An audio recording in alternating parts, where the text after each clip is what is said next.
Hey everybody, welcome back to another video. Today we're going to be taking a look at the super awesome, really sought after, everybody was going crazy over it, Deluxe Boba Fett from Return of the Jedi.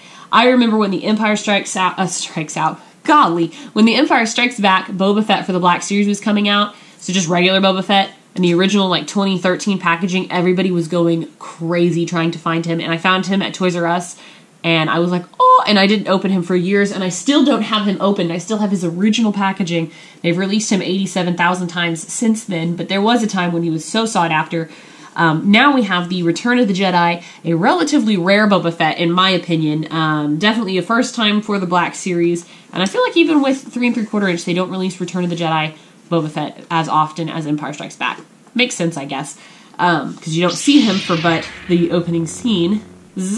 Overall, really cool, nice deluxe packaging. You pay more for the deluxe figures, but this was a gift from Will, so it worked out. Thank you so much for this, so I'm able to review it. I haven't seen this in my stores at all, but he's a deluxe figure, so he comes with a whole bunch more accessories than a normal Black Series figure. You are paying more for that. And then he's got the lime green Return of the Jedi stripe. He's number 6 in the wave, and you get some really awesome artwork on the side there. There's so much with this Boba Fett, and he looks different than the Empire Strikes Back Boba Fett. I'm not a Boba Fett expert, though, so I'm not going to sit there and compare all the differences and similarities because I'm not that informed about it. My favorite thing that I am seeing about this figure that I pointed out when I opened this package up from Will was that the blaster's cut in half here. I really like that detail. So anyways, guys, I don't know if I showed the back, but there it is. Let's go ahead and open this up, and we'll take a closer look. There is so much. That's crazy.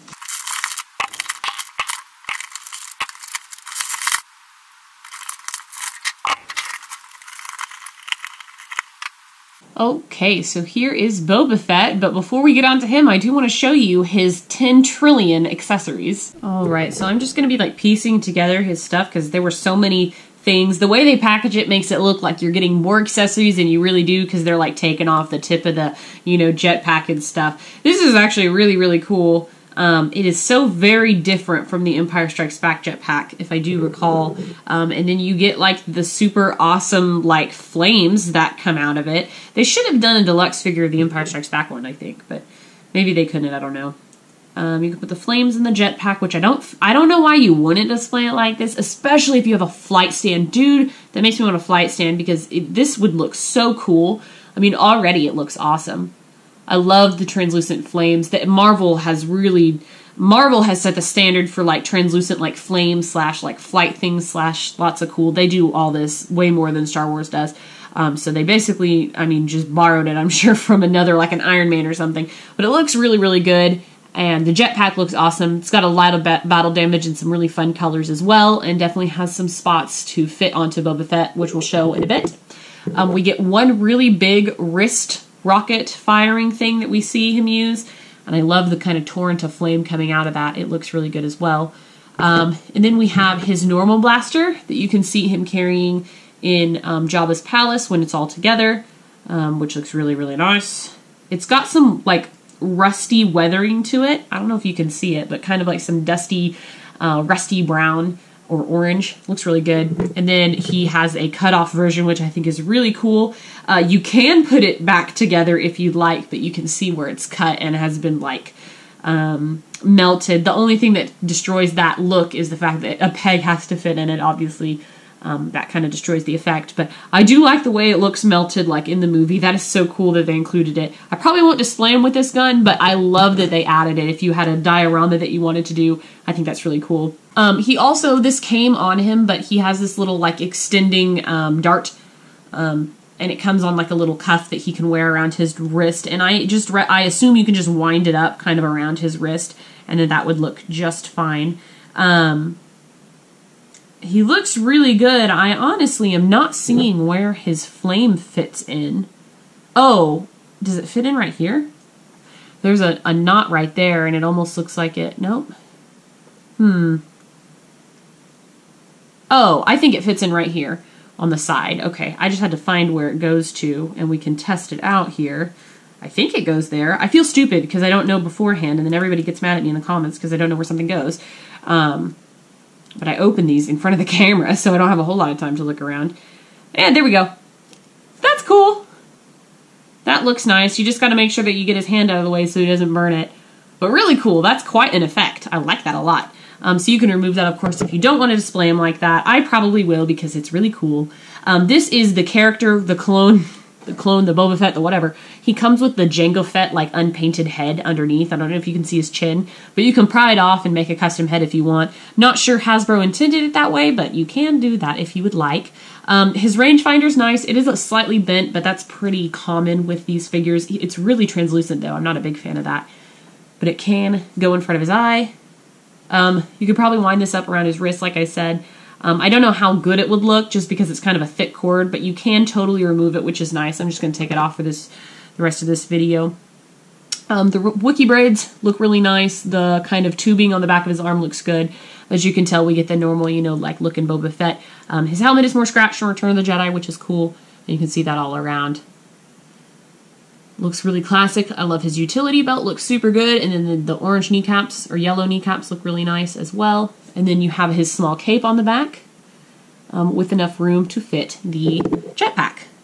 And the jetpack's going to fit in with just one large stud here. Or peg, rather. And there we go. You can make him wear his jetpack. It does seem like it fits on a little awkwardly. Oh, you gotta line up these extra pegs. That's why, never mind. Just ignore me. I'm learning as I go. There we go. That looks much better, much more snug. And you can display him with that jetpack. You can display him in flight if you'd like. You can do tons of different things with that if you prefer. So that's really, really cool. In terms of articulation, he's going to have the whole 9 yards because he is Boba Fett and Black Series form. He's going to have some hindering in the shoulders and probably the elbows because of this tubing here. I love the pouches. I don't know if I mentioned those in the back, but you can see them. You could probably even remove... Woo! I don't think you can remove the cape. I think I peeled it up a little bit, so I'm just going to like leave that alone. It's not stuck on very well. I do like that there are holes in the cape. I just noticed that. That looks really good. Like little blaster holes. Very cool overall. He also does have his tools in his shin pockets. I would not want to be kicked in the shin when I had metal in it. That would like make it hurt way worse. But really, really nice. I like the red band right here too. It's going to be cool because we have an Empire Strikes Back Boba Fett, we have a Return of the Jedi Boba Fett, and now we need a Mandalorian Boba Fett, and then we'd have all versions of him in his armor. I think that would look really cool. And it looks really good. Lots of detailing, and the accessories are fantastic. His hand has one trigger finger and then one just cupped hand. So he can hold his blasters if you'd like, and then you can put that flame look on his forearm, and I think that would look really good. You'll probably have to kind of counterbalance him because it's going to make him a little heavy. But overall, I think he is fantastic, and I'm really, really impressed with this figure. Thank you again, Will, for picking him up. I can't find him anywhere, and I mean, Boba Fett is just such a staple character. And to add to the Return of the Jedi section that I have, I'm at the point where with my figures, I'm going to just totally have to redo my Black Series shelves because I've gotten, now at this point, so many Black Series figures, I just got to redo it. So it's not a bad problem to have. So anyways, guys, I really hope you enjoyed my review over the Return of the Jedi Boba Fett Black Series figure, Deluxe. Let me know what you think about him in the comments below. And as always, thank you so much for watching, and until next time, I will see you guys later.